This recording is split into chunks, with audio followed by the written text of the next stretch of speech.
M0FXB, let's take a deeper dive into the newly announced Anytone D890UV. And the key change here, the key for me, the big change, are two things: dual simultaneous receive, crossband repeat, and NXDN. And then we've got the usual GPS, APRS, Bluetooth. So it looks like the same case to me, slightly sort of like a bluey tint to it. This isn't the one. They are advertised with a couple of places for around $300. Not sure about the UK. MOONRAKER have got them listed now in the UK, which is great. They've got them there. So the word's out there now.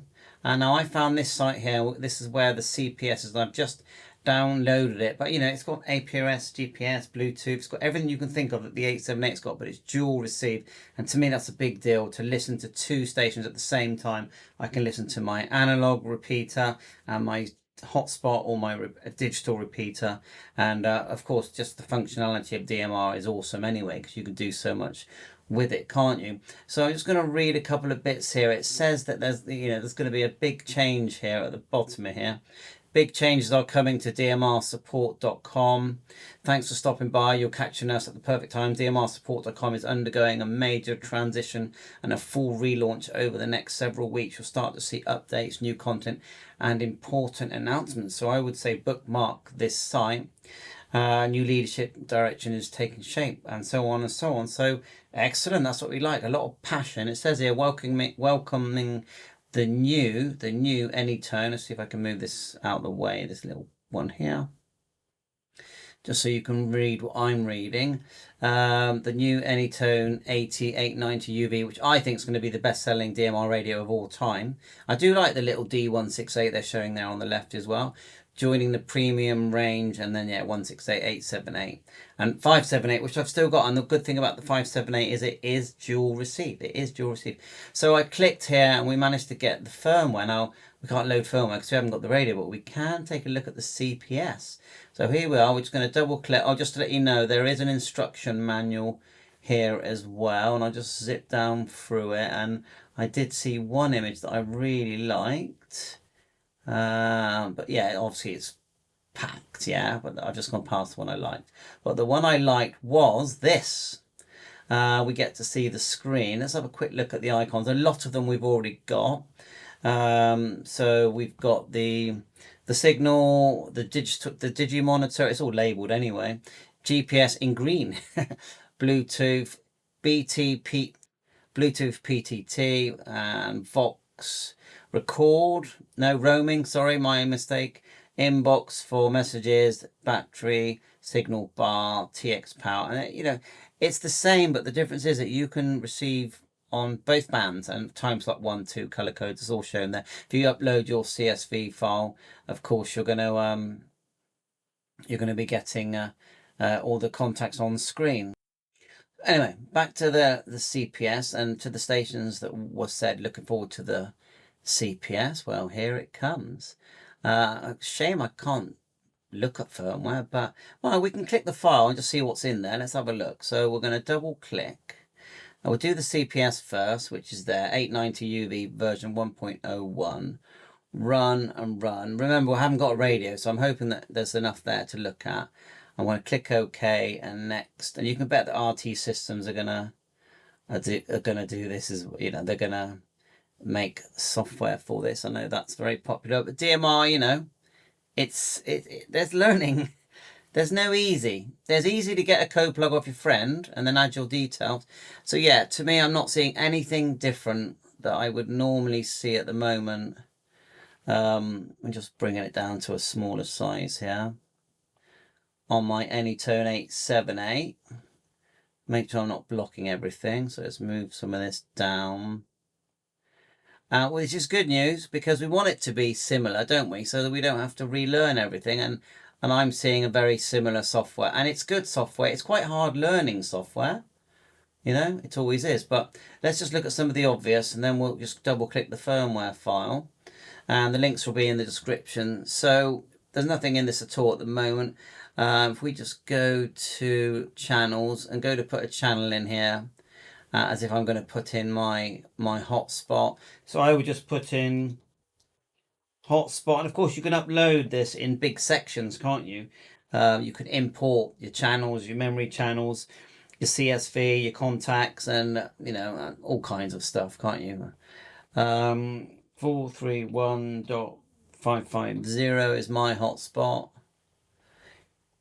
431.550. If it's a repeater, you just change the frequencies. Digital contacts. So on the left here, double click DMR. Let's just click OK a minute. DMR, we're looking for contacts. Contact talk group, there it is there. And we'll add one in there. Without this, you're not going to speak to many people. So worldwide, we'll call it. Group call, because you've got private call, we'll call it group call. 91. And then, okay, so we've got one contact. We go back to our channel and double click that again. We've got the name in. We just need to add the contact that we just created. And of course you can import hundreds, yeah? We've done that, so that's in there.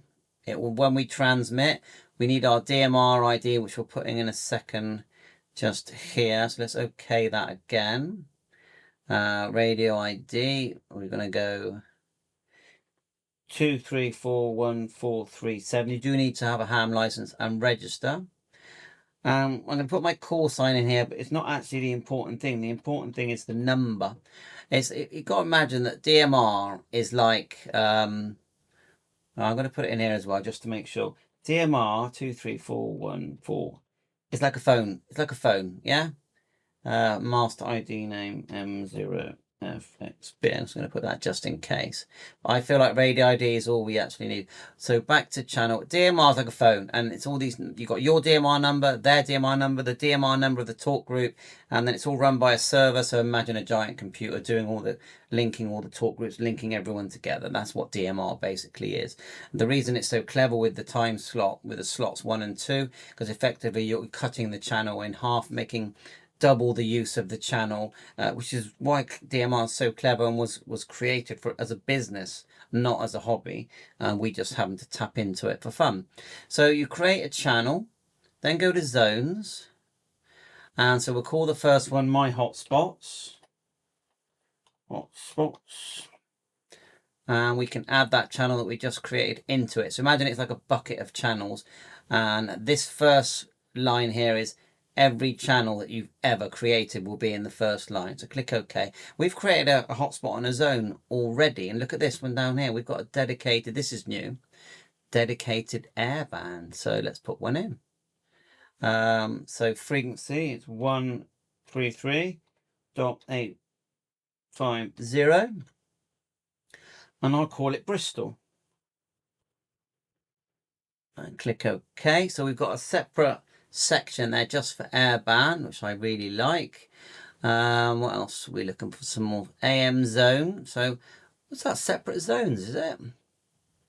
Yeah, so if we call this Bristol, I could now add all my Bristol airport channels into this zone. That's excellent. So we're going to have a separate dedicated zone just for airband.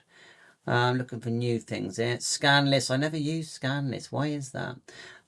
So channel. Let's add another channel. So go channel here, and we'll do my local repeater analog. Yeah. So we'll go GB3WR. And oh, before I forget, actually let's finish this and we'll go back.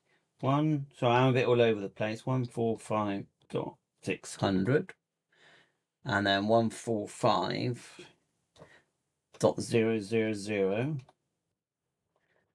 Choose analog this time, and then this way we're just going to be able to choose our CTCSS transmit, and then the tone frequency, which is 94.8, and that's your analog one. And you can set your power here. I'll just leave that there. If I click OK, we still need to put that into a zone. So let's go back to zone here, create a new one, call it analog. Okay, and then we can add that channel. It's not showing. Did I name that channel? Let's just leave it as there for now. Click OK. The zone's created. Back to the channel. I've got the name in. So channel's there, number 4, zone, analog. There it is there. Okay, it's there now. And we don't want hotspot in it, so we'll take that out. So there you are. And then obviously you can create lots more channels, and you can create a digital hotspot. Optional settings. This is like our main settings tab. So we've got the power on, that's the same as usual. See if there's anything to do with airband. AM, FM. Okay, AM, FM function. There's an on-off. AMA, AMB. I don't use STE. Vox I don't use. Work mode, that's just so when it boots up, we can now tell it to boot up, look, to analog zone, and we can actually choose a channel. A and B. I've never used amateur or professional mode, so I don't really know what that is. Display mode, channel or frequency. I'm just not seeing the airband selections that we would make. Power save, key functions, and look, this is good that it shows a photograph of the keys that we might be using. So PF1, PF2, PTT, and then it's the top one, which is going to be light green. And you can see here it really gives you an image of the actual color and what the radio is going to look like. So I might actually take a snip of that. You ever done that before? Go SNIP on Windows, snip, and then go new. You can actually take a picture of that. Yeah, save it to your downloads. So let's go save for now. I haven't named it because I'm being quick. So now this picture here, I can actually change that, like so. Browse, downloads, and then choose it. Click OK. That's better. We've got the correct radio in there now. Just tinkering, as you know. So let's choose the PF long key, and let's look at some of the selections. So voltage, power, talk around, reverse, digital, call, VFO, memory, scan, AM, FM, record, SMS, dial. You've got hotkeys, main channel switch, work alone, nuisance, digital monitor, sub channel switch, that's A and B, priority, VFO mode, memory mode. And don't forget, you can program these on the fly, no problem. It's always going to be complicated because it's DMR. Channel type, that'll be like digital, analog, last call, reply, max volumes. These are loud or quiet. Zone selections, time, CT, CSS, Bluetooth, wireless. Remember that's PTT, GPS, channel name, APRS send, APRS info where you can view it, APRS roaming that I've never done. Oh my god, receive noise reduction, transmit noise reduction, repeater, frequency sync, weather alarm. Whoa. So yeah, wow. Other functions here. I'm just looking there. Priority and address book, language, frequency, step, digital functions. These are your hang times for your hotspots. There's your volume presets. Other auto repeater, I have never used that, but I can see airbands there. Display, GPS, satellite. Remember, you can upload and it's satellite tracks as well. I forgot it also does that. Power on, display, change all the colors. Look, you've got orange, red, yellow, blue, green, turquoise. Really change it. You can actually upload images in the background as well. And that, so yeah, click OK. Model information. There you go. Set your COM. Of course, you've got to do that before you read and write. I'm going to cancel. Set COM, initialization, program read write tool. And here's where you're going to APRS information manager. Let's quickly click that. So like a log of APRS. Let's go across. Import, export. So let's just do one. Import and click OK. And then look at all these items that you can import and export. Radio ID list, channel, DMR, scan list, talk groups. So this is where you're going to bring in when you want all your contacts list. You're going to click here, choose it, and then import it. There's loads. I've got loads here that I've used, and you get them from radioid.net. Just Google that, you'll find it, and look at all the rest. So no problems there. Standby rear picture and zone height, channel talker alias, separate section for that as well. Export satellite data. Remember, you do this. I might be able to do it now because I think it'll work. And I think you put HTTP download. It imports the latest information, basically telling it where the satellites are. It's all done mathematically, where all the satellites are and their names and that. It brings it all in, and then you just write it to the radio. Look here, write to radio. So that's fascinating. That's loaded now. Look at all this information here. And you do this every now and again just to keep things up to date. Let's have a look. Let's find APRS section. Air alias settings. Okay. Repeater blacklist, analog friends list. Friends list. And just there's APRS. There you go. And I find the analog bit is actually quite easy. Just put your call sign in here. It's I always get confused with the digital. M0FXB, SSID. Just choosing a random one. APRS tone if you want to hear that. And then your path. Now, wide 1, wide 2 is already in there. Enter your sending text, so you can just put M0FXB ham tech, for example, just for example. Little message there. SSID there as well to call, and then your symbols, digipath, and so on. So that seems what I'd expect. I'm trying to think now. Model, set, file, save. So you can save, of course, an import. Saves it as an RDT file. Click OK. Set program, tools, we looked at that, view and help. And just going down here, hotkeys, never use them.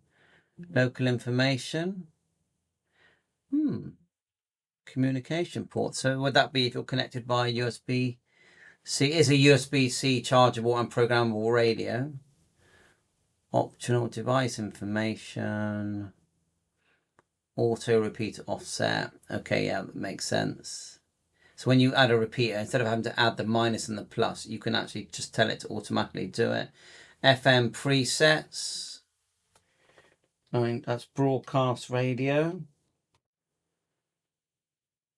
And then you can add it to a scan list and call it, say, BBC, and you've got a preset broadcast. I've never done roaming. Never done that. I'm sure it's fun. I'm just looking where you enable, because you can enable the GPS and Bluetooth. I'm just seeing where that is. Mode, is it? No.